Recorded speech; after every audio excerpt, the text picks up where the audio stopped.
Hello, everybody. My name is Catherine, And I'm Griffin.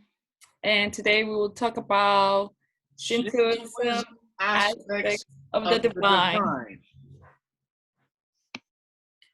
So, a small introduction about this presentation. In this presentation, you will learn the history behind Shinto and why Shinto is important in Japan. We will go in details of kami, rituals, and divine aspects in Shinto.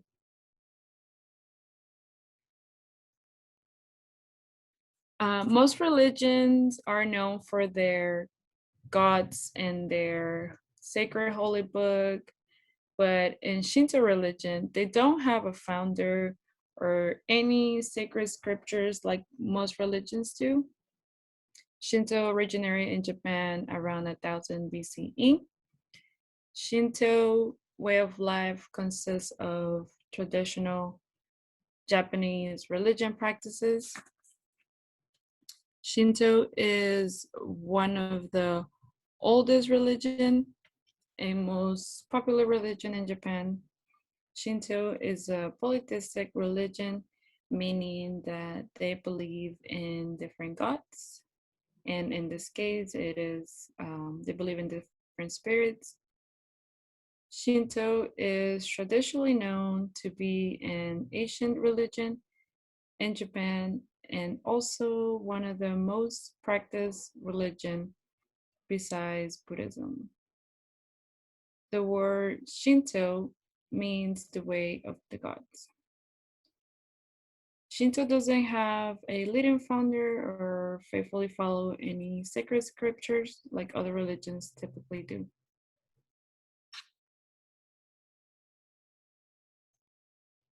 Shintoism divine aspects. Shinto believes spiritual powers are thought to exist in the natural world in things like trees, animals, mountains, and even people. Shinto is the belief of kami, also known as spirits or gods, and the secret power for both animated and inanimate objects. Shinto believe that the only way to keep away evil spirits is by having purification rituals, prayers, and making offerings to kami or spirits. Shintoism have three main central aspects, and this is what Shintoism is all about.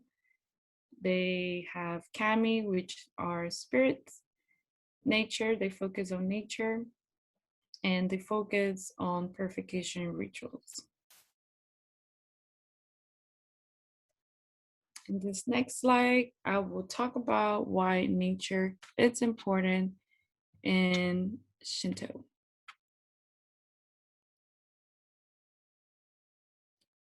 The importance of nature in Shinto.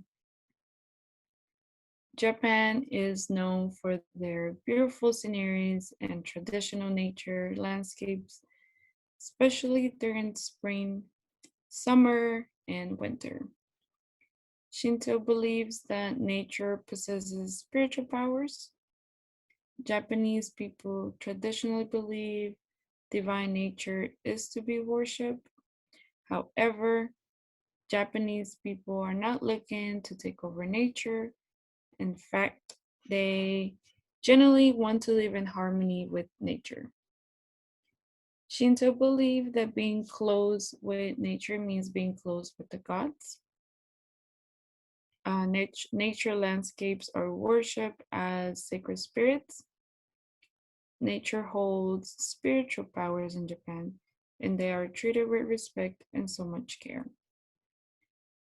Nature is so sacred to them that they build their homes with wood and paper to be close to the kami. During storms or any natural disasters, they learn to live with wooden and paper houses because it is very important for them to build their home with wood, which is part of nature. To experience nature in Japan is by encountering animals in random parts in Japan, such as foxes, koi fishes, and much more. And in this picture, you can have an idea of why shrines are around nature because they're very important in their practices. Next, I will talk about kami, also known as spirits.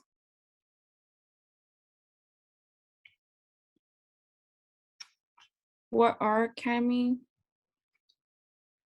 Kami gods are called, I'm sorry, Shinto gods are called kami.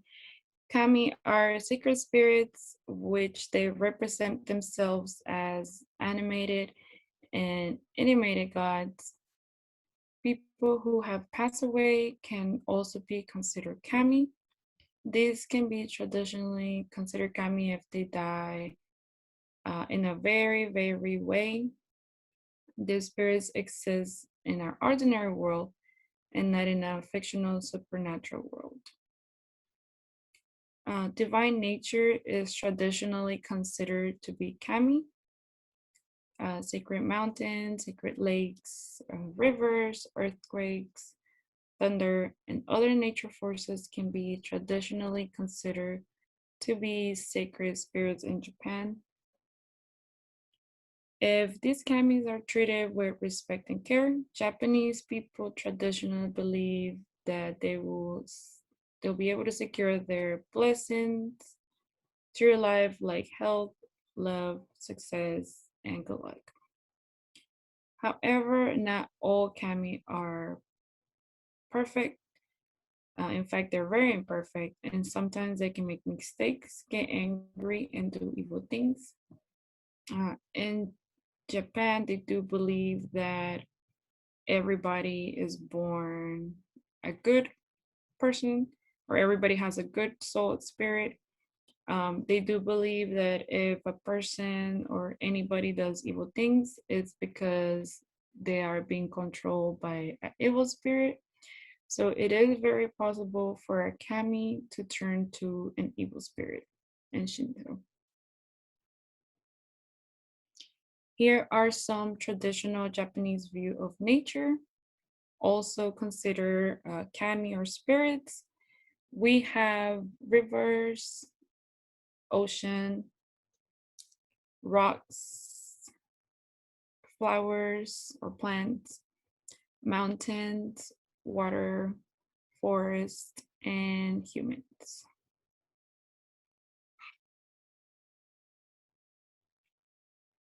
Next slide, I will talk about Shinto shrines. Shinto shrines in Japan are also known as Shido.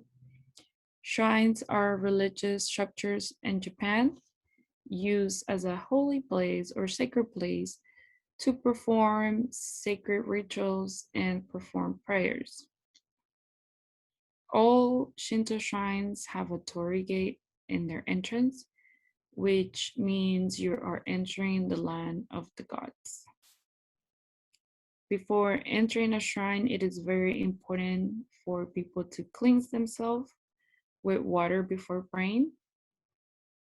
Shinto also, uh, omamori, also known as charms or lucky charms, are also very essential or helpful and good to have after completing a prayer because it's known to have good luck, give you good luck and protection. In this picture, you see a ceremony going on, and there is people going inside a torii gate. However, Shinto shrines and temples are two completely different structures with different rules and beliefs. In Shinto shrines, their entrance has a torii gate because of entering to a shrine is a way to know you're entering a sacred place. Shinto shrines, priests wear a typical Japan attire and they have an assistant with them, also known as Miko. Miko are known to be outside the shrine selling lucky charms as I mentioned before, they are very good to have for protection and good luck. There is no sacred text in Shinto, so priests don't chant any scriptures like Buddhism do or any other religion do. So yeah. These following objects are typically found in Shinto shrines. We have the Torii Gate, Komainu, which are the guardian dogs, purification station, an offering hall, Emma, Omikuji, and Shimenawa. Torii gates are all over Japan, and you will see the Torii gates in forests, oceans, shrines, and stairs. Torii gates are designed in different colors and made out of different materials. And as you can see in the picture, we have a Torii gate, which means that it could either be a sacred place in Japan or it's or entering to a shrine. Next, we have the purification station. Once you enter a Shinto shrine, you will see a purification station near the entrance. This purification station is full of water from the mountains.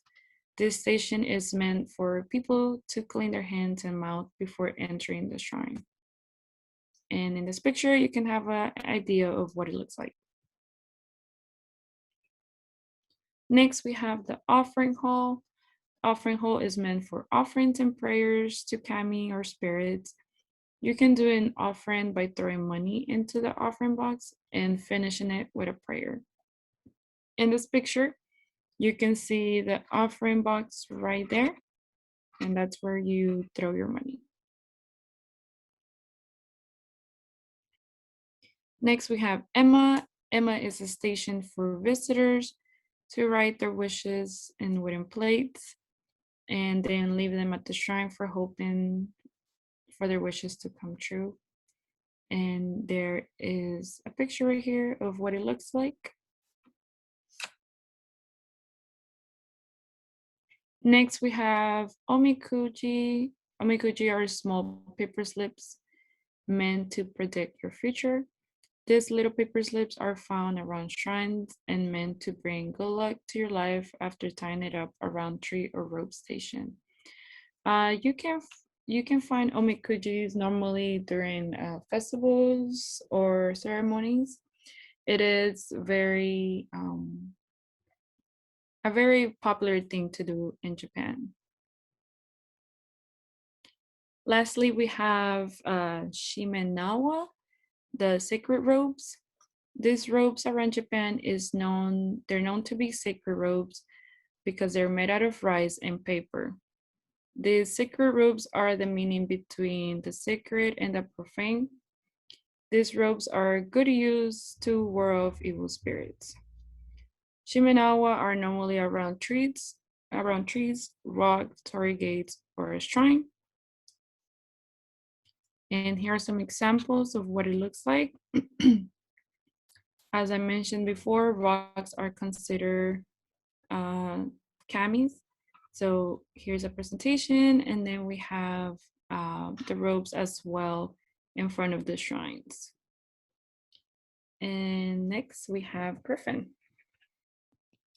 So I will be talking about on this slide Shinto divinity and art. That can come in three forms in art as known to us, that is paintings, sculptures, architecture, and I'll also be speaking about the history or centuries of engagement that tie all three of them in. When it comes to the paintings, most of what you would consider traditional ancient Japanese art or paintings would be Shinto in origin. They would speak about the battles or the excerpts of Shinto kami in the ancient world. A lot of the what you would consider all the women with the white faces comes from even a kami, comes from kami art. Next, we also have the sculptures. which consist mainly of foxes, gods, or kamis, trees, mountains, and secrets. The foxes are extremely important to the Shintos because, as Catherine mentioned, they're littered around shrines and around Japan, and they are spiritual beings. They are the messengers of the gods. So you will see their sculptures around everywhere because they are messengers. You may see them with a key in their mouth. Um, and so they are very important to Shinto's gods or kamis. Of course, they are. It is the way of the gods, Shintoism, and so way of the kami. So the embodiment of what the kami is in the shrine is very important. They will build it out of stone, wood, any material, and then invite the kami into it, and they believe that that kami is then indwelling that sculpture. As far as the trees are concerned, nature obviously is a very important part of Shintoism. However, there's a specific tree in particular that is very important, which I will get into later, as well as mountains. Like Catherine mentioned, mountains are the embodiment of a kami, but there is a specific mountain in Japan that is propped up, especially by Shintos. And then there's secrets. A person who creates a sculpture of a kami may put a little knickknack or something of value inside of it secretly for the god, for the kami to enjoy. As far as architecture is concerned, there is a they are considered shrines. In Japan, there are temples, even there are churches as well, but these are considered shrines. There's a difference between the Buddhist temples of Japan and the Shinto shrines. And as far as the history of engagement is concerned, the centuries of engagement, Kyushu is the island in which sculptures began really making their way. And there's Shinzo is actually the term considered of creating a sculpture. And they would, as far as performance arts are concerned, they would entertain the gods or entertain the kami. And they would dress up in those white faces and perform to please the kami. There's also kami veneration at the shrines. And obviously, as I spoke about earlier, the embodiment, and as Catherine so eloquently put, gifts to kami at the offering hall. So here we have a little sculpture here with made out of wood, and they would traditionally you would ask the kami to indwell that, and you would begin your worship there. And then we see on the right the foxes, some of them having keys in their mouths there, but what you should notice is that there's the torii gate right in front of them, symbolizing their spiritual nature. That is an important aspect. And here we have Amaterasu, who is the sun goddess. She is the main kami of Japan. And she is very important in Japanese culture. She is venerated the most. Why is that important? Because the emperor of Japan claims lineage from Amaterasu, the sun goddess. Throughout history, Shintoism was for the benefit of Japan. It was for the well-being of Japan, making sure that their spiritual obligations were met. But as time progressed, he became more and more and more. There was kind of a church and state mingling, so to speak, and that culmination really was at its climax in the early to mid 20th century in 1930, when he was considered the embodiment of the perfect nature of kami. It was not a god necessarily, but he was a kami. You know, his embodiment was kami, and because of this, he was. There was an obedience that should be followed what he says because of his importance, because of his authority. And obviously, we know as a result from the 1930s, this is a very important topic in World War II, in which there was atrocities committed in the name of Japan, in China, in other Asian countries as well. But this is mainly because they were concerned with obedience to a being that they believed claimed lineage from the sun god is the most important kami in all of Japanese tradition. Second, and then we also have, at the end of the war, January 1st, 1946, the United States asked him to recant his claim of divinity, in which he did, and Shintoism basically went back to being for the benefit of Japan, for its well-being. And there was again this separation of church and state, although the emperor does still continue to do rituals in Japan. So there are main landmarks of Japan. Above, the first picture you'll see there is Mount Fuji, and Mount Fuji is important because of the kami and kami shrines. So, as Catherine put, mountains are kami. So, like I said earlier, there are mountain sculptures all around Japan, and that is they are mostly representing Mount Fuji. Mount Fuji itself is a kami and is one of the most traditional kamis in all of Japan. It is obviously one of the most recognizable mountains in the world. And so as far as a kami shrine, there are shrines, thousands of shrines at the base of Mount Fuji. And there's shrines on its peak as well, in which travelers may travel up and down. As far as death of the spirits is concerned, some Shintos believe that when a spirit leaves the body of a person, that spirit goes to Mount Fuji. So we can see that there's that dualism there, that it's not just this physical place, there is a spiritual thing as well. And it's not just a kami, it's where people go. Fushimi Inari Tasha is he is a god or kami. He is the god of rice and prosperity, and success, and rice, another mainstay of Japan, and success. And so you will see right underneath Mount Fuji, the gates. There's multiple gates lining each other. And that is because businessmen in Japan donate these gates to this particular shrine so that they may have success in their business endeavors. And the story behind Inari and the shrine there, or Fushimi Inari Tasha in the shrine there, is that they threw a rice cake up, shot it with an arrow, and it turned into a swan. And it went up to the mount, it went up to where the shrine was, and they built a shrine there. Again, foxes line Fushimi Inari Tasha. There are everywhere. And its Tsukushima shrine is also one of the most recognizable in Japan. And that was built and continually restored in the 13th century. There's a naturalistic dualism there as well, which I will get into in the next slide. So with shrines, I will go a little bit more, I will attack different points than what Catherine had. There are 80,000 in Japan alone, which is quite a bit. Size can either be small or large depending on where they are. So obviously if it's in the mountains, there will be larger shrines. If it is in neighborhoods, it'll be smaller.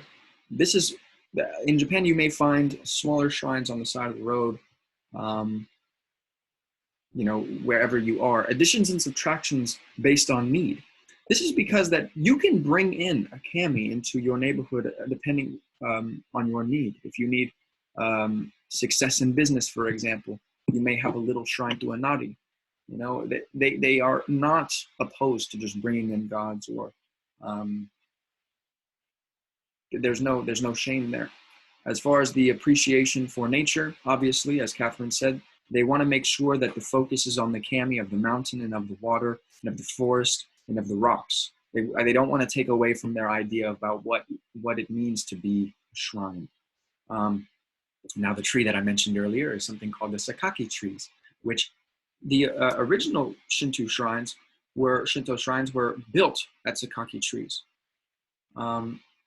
And so nowadays, what they do is they build a smaller shrine in the neighborhood, and they put a sakaki tree in it so that it may bless it or be holy, or whatever it is. And Isi Grande is an important shrine as well. So we can see here, as Catherine also mentioned, we have the stone dogs. They face each other at the entrance of the shrines, guarding it. And one dog always has his mouth open, and it's called, and it basically screams for respect in the shrine, and it's intimidating but respectful. We also have the Torii Gate, which is the symbol of the shrine. It's at the front, and it represents the division between the everyday world and the divine world. We also have the small pavilion near the main hall with water and ladles. Purification is a huge part of Shinto belief. I also want to bring your attention to the top right. You have the Chigi right there at the top of the temple. The Chigi, if it is vertical, it is a male kami.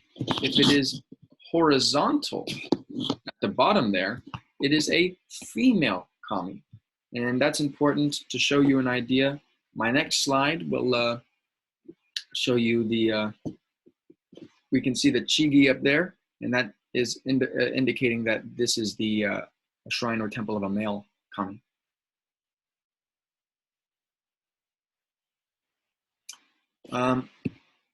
As far as funeral and burial practice are concerned, they are made up of 20 steps that are spiritually and orderly, and certain traditions must come first. So when someone dies, you need to cover the house shrine with a sheet as to keep the other spiritual beings away. This is for purification and for understanding. Shinto tradition is very keen on purification and cleanliness. News, you need to make the death of the family member known to the proper authorities. That's expected. Everywhere you should do. If somebody dies, you should let the authorities know. As far as funeral is concerned, the oldest son or male sets up the funeral as quickly as possible. This is in accordance with Shinto tradition. It is the male's job to take care of all of these things. And lastly, we have the funeral and burial practices. Steps 1 through 4 is for the respect of the body. You wash the lips with water. This symbolizes that last drink of water. I would also like to remind you about the purification trough in which they would clean their mouth, and they would clean when they're cleaning, they specifically clean their lips. This is symbolic. It is to clean the body. You clean the rest of the body, and then you alert the spirits through prayer or through ringing a bell. You lay offerings by the body.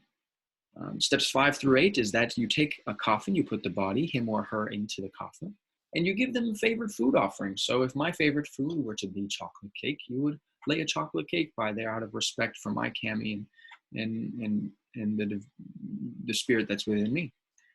You alert the spirits once more through the bell or through prayer, and then Shinto priests purify the grave. Steps 9 through 12, you get priestly purification. Once again, in the place, you purify the place completely. You bring in the body. You have a wake so that there may be grieving and there may be mourning for the death of their loved one. The transfer of the spirit by the priest, and then the family has a meal so that they may not be consumed by the spirit of death that is in the room. After that, steps 13 through 16 is sosai, or funeral. So they purify the space once more. Once the body is left, they have a eulogy. They go to the gravesite or the place where they will cremate the body.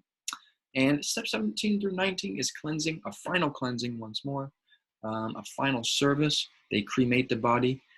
The family members take a little bit of the ashes, they dump it into the grave, and afterwards they take the rest, they put it in a vase so that their remains may be with the family. Depending on your tradition, they go to Mount Fuji, and from there they go to the world in between, but the remains of the person goes with the family in a vase so they may be remembered. Thank you.